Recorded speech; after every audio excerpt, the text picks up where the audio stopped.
Mr. Quilty. Thank you. My German item is for the Attorney General. DayZ is an open-world video game. The kind of game that lets people live out their fantasies.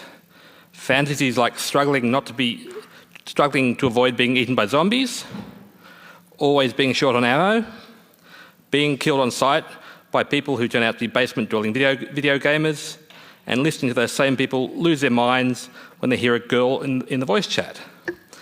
There are plenty of bad experiences to be had in DayZ, yet the one that attracted a ban was far less sinister. The developers planned to include cannabis to heal the player's character, medicinal cannabis.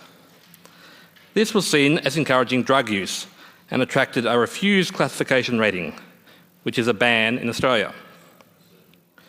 What makes this ban especially absurd is that Australia has an R18+ classification for video games.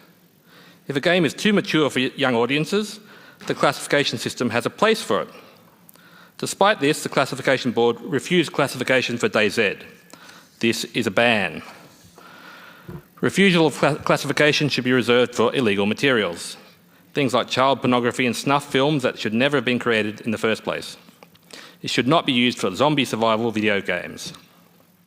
Sadly, the developers of DayZ have caved and are removing cannabis from their game worldwide. Australia is once again the wet blanket and laughingstock of the whole world.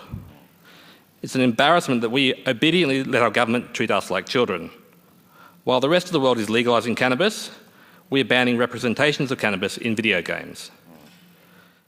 Though the actual classification of video games is federal, the enforcement of classification is state-based.